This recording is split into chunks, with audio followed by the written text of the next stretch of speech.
Good morning, everyone. It's Tess, and today is tip 139.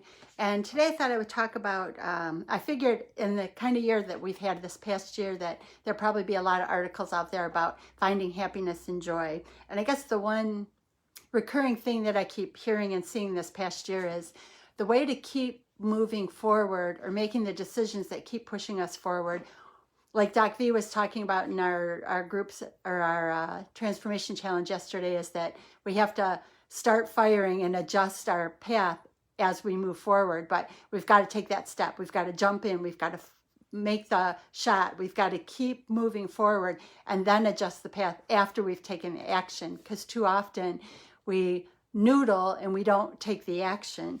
And a lot of what has happened in this past year is that a lot of things that I've been learning and reading is that we know fear, which we have to change that word into learning, blocks some of us. And I think also that feeling of being hopeful and joyful and excited to move forward, that's one of those things. Good morning, Lori. I think that's an area that if we can get our heart and our mind and our body into a place of happiness and joy, it makes us look forward, and it makes it a little bit easier to take action faster, to fire and then readjust and aim, to jump in, to get involved. Good morning. And so I think today I wanted to look at what are some everyday ways we can find joy and happiness. Because I know for me, if I'm feeling good about myself or feeling good about life, I'm more likely to, as Doc V said yesterday, pull the trigger and then readjust the aim, or to jump in. Because when you're feeling good, it makes you more hopeful and more excited and more confident to move forward. So I thought, well, that's something I'm really going to have to keep in my mind, so that I am pulling the trigger and jumping in faster instead of noodling it. So I found a prevention article that gave 12 tips on how to find joy and happiness in everyday life. Because I truly believe if we live in that kind of a place, it makes taking action easier because we're not wallowing in a well. And the first thing it said is to look for meaning in life. And this article was written during COVID, so it kind of said, look for meaning in the relationships with those family members around you, for, the children, for your family members. Are you appreciative of working remote? Are you appreciative that you were able to continue working during this time? Good morning. Good to see you. So everyday life, if we can find those places of joy and feeling good, I think it gives the confidence to take the action. So number one, they said, is look for meaning in something every day. Look for meaning in just, there's an animal that's sitting in your lap, working remote, you have a job, but your family members are with you and you actually like being with them. It does also say, think small picture. So again, we tend to take and bite off too much too fast. So it's saying, break it down to like 1 hour increments. What's something you can be happy about today? I can be happy about, I had a few minutes to spend with you guys because you guys always make me feel good. I've in the next hour, I'm going to start like planting some of my garden plants outside. I'm going to do a little bit of studying today with the Chris Noggle stuff, because I'm getting ready to, make some decisions to go forward. But finding that joy puts me in a place where I feel better. And when I feel better, it's easier for me to take a step forward, or to jump, or to fire, like Doc V was saying yesterday. So I think that's a great tool. Then it says, number 3 tip from prevention is straighten your spiral. If you start to spiral into that negative place, it says grab something quick to kind of make you rein back in. What is something you can be happy about? Are you happy about a conversation you had with your child yesterday or with your spouse yesterday? Are you happy about a great meal that you made last night? Are you happy about a task that's been on your to-do list for a long time that you didn't get done? Grab onto something positive to help you if you start to fall into that downward spiral of negative thoughts. The 4th one is find a passion.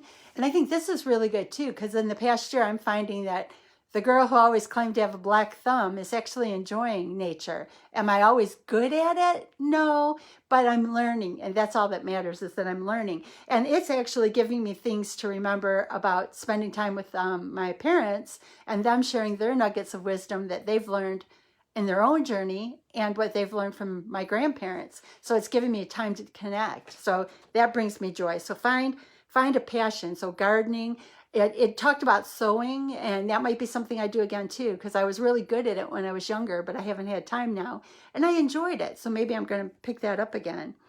Number 5 was set a goal outside of your comfort zone. And for some of us, since it's going to be spring, do you want to do a 5K, a couch to 5K? Do you want to do a half marathon? Do you want to take a cooking class and learn a new way to cook? Yeah, see, singing.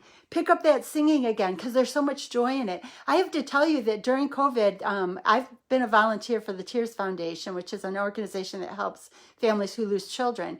And we had a woman, we have a butterfly-shaped monument. Maybe I'll post a picture of it at some point.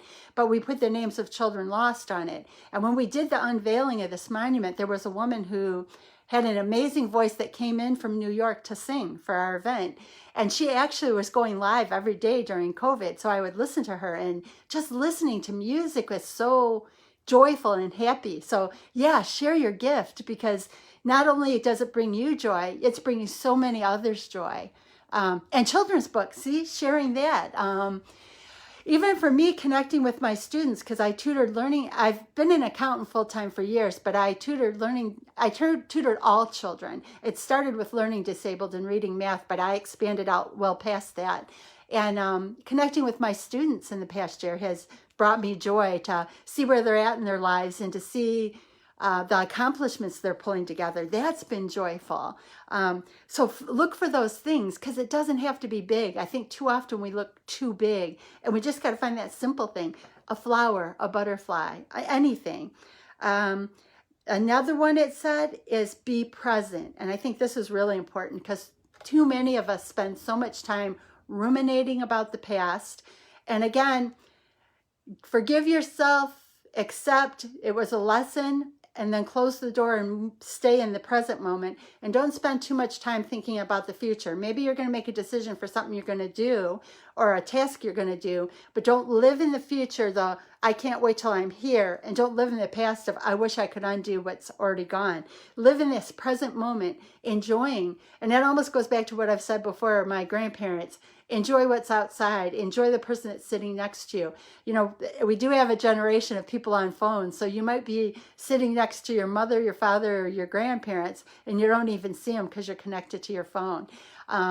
Yeah, and you're right. You don't have to be perfect. You just have to be enjoying what you're doing. And in doing that, I think it just naturally helps you to keep moving forward. The next one, 7, is kind of, I just mentioned it, but it's release the past things that are holding your heart hostage. Let them go. Let them know they were nothing more than a lesson on the journey. Release them. I guess love, respect, release, and let them go into the past so that you can be in this present moment. So with the past, we can't change it, so we have to release it, and we have to stay present in today. Then, number 8 is be your true you. So that word authentic comes up a lot, and a lot of people are starting to hate the word authentic, but I guess it is be true to you. Being online, sometimes people are not representing who they truly are, and I think that can be harmful, because then we all get this picture of what this amazing world that maybe somebody's not really truly living. Being true to who you are. And I think what's very hard is probably saying release the past. That is hard. And I think I look at it every day. But if we forgive who it was, what we did, or what was going on then, finding that place of comfort feels good. And then being true to who you are, I think that's so important. Everybody, I think when you're not true to who you are, people can sense it. And when they sense it, it just ends up adding more conflict, because they know you're not being honest with yourself, and it's hard. It's back to that thing. If you don't love who you are, where you're at in this exact moment of your life, it's really hard for somebody else to love you too, or to care about you, or to even believe you because you're not being true. And I know sometimes that's hard because we see all these big things out on the internet, but they're just not always true. We all have obstacles. We all have things that are difficult. It's just it's just those things we need to overcome. And finding that place to find yourself to feel good just helps you to leave that stuff behind. So be your true you, because whoever that is an amazing person. You may not recognize it, but there's a lot of people around you that will tell you that.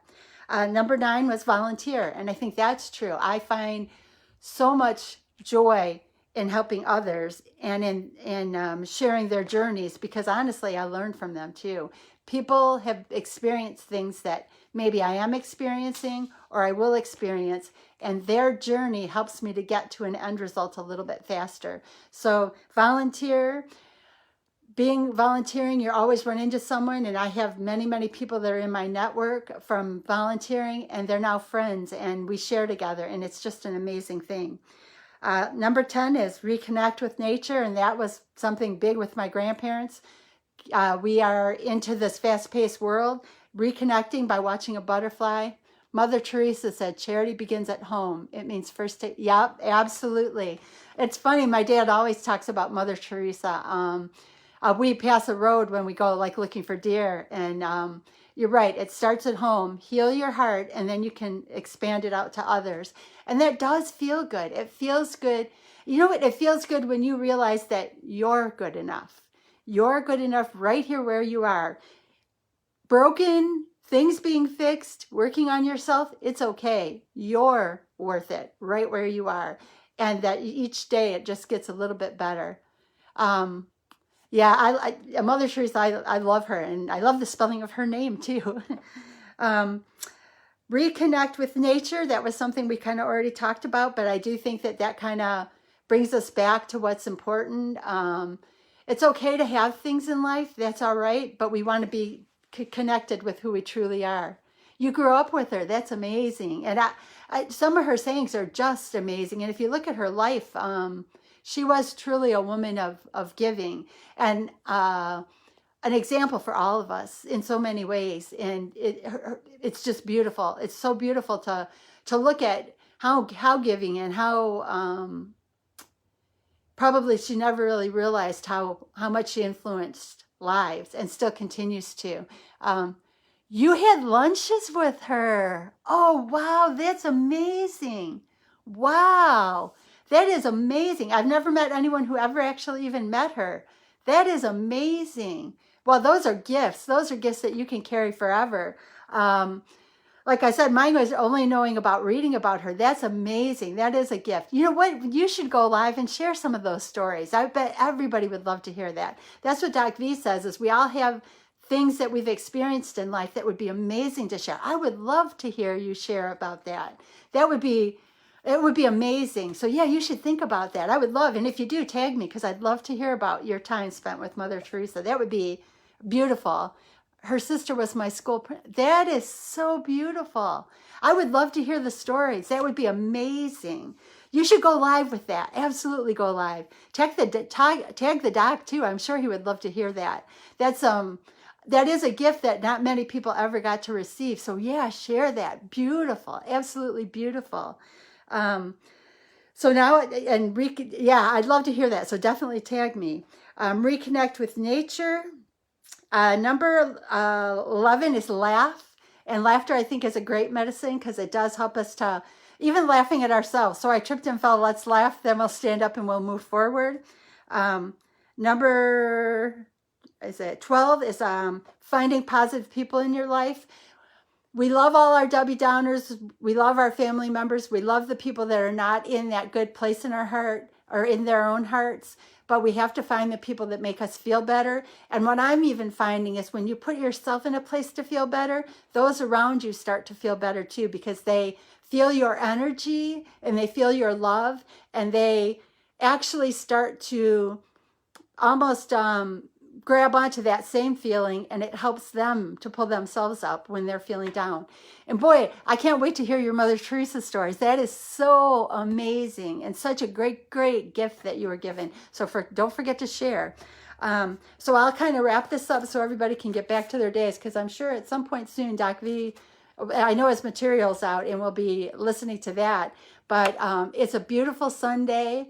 What a great day to kind of think about your time with Mother Teresa. Oh, thank you, thank you. I'm so excited. I can't wait to hear. So I'll wrap up these 12 real quick. Look for joy and happiness in your life every single day. I think it will help you to jump forward, to shoot, and then readjust your course. And that place of feeling good just helps you make better decisions. So look for meaning. There's always meaning. Just even today, just knowing that I've connected with you who can share some stories about Mother Teresa, that's so heartwarming to me. Nature, a parent, a child, an animal can bring you joy. Think small picture. What's one little thing in the next hour? Maybe spending some time outside, feeling the sun on my face. Straighten your spiral if you start to spiral out of control. Just remember something positive that can help you to grab on so that you can step forward. Even if it's a cup of coffee, even if it's that you can walk today better than you could walk yesterday, there's always something. Find a passion. Maybe it's something that you sewed when you were younger. Maybe it's painting when you were younger. Maybe it was singing. Something that brought you joy that maybe you forgot about.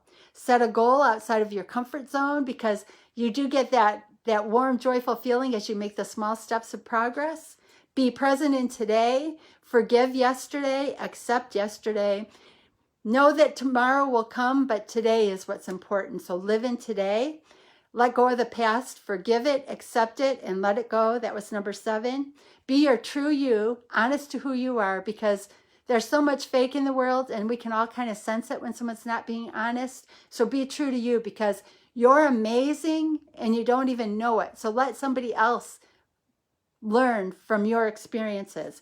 Volunteer. Volunteering warms my heart. Being there for other people, it just makes me feel good. So find that thing that you can do, and it'll make you feel good. Reconnect with nature. That is when I love to watch the sunrise. I love to watch the sunset. I love to watch a butterfly. I love to watch a bird playing on a tree. And honestly, and I know this annoys a lot of people, I love bird song in the morning. I love to hear them talking in the morning when they wake up. Laugh, because laughter will make you feel good. And then look for positive people and become a positive person so you can share it. I made it to your live. Oh, thank you so much. I appreciate so much that you were here, and I cannot wait to hear of your time with Mother Teresa. That is so exciting, because so many times she's come up in my life because my given name is Teresa, Teresa, just like her spelling. And my dad will always point her out to me because that is my given name. But I go by Tess, and I've been going by Tess for a long time. But thank you so much, because that warmed my heart today to hear of somebody who actually met her and knew her. Because throughout my entire life, everybody has always spoken so positively of her. And it's so exciting to know somebody who actually met her. Yeah, I love nature. And today I'm going to spend some time in nature, getting my garden ready and getting things to move forward, because life is meant to be lived, and it's meant to be enjoyed, and it's meant to be shared. So thank you guys so much for sharing with me. And remember, always reach for those moments of joy, happiness, and love, because they will help propel you forward when you're trying to take that shot, when you're trying to jump in, when you're trying to make more progress in your life. Thank you so much for being with me. And if you're part of the challenge, I may see you later tonight in the Transformation Challenge. Have a beautiful day, and thank you so much. And I'm looking forward to those stories. Thank you.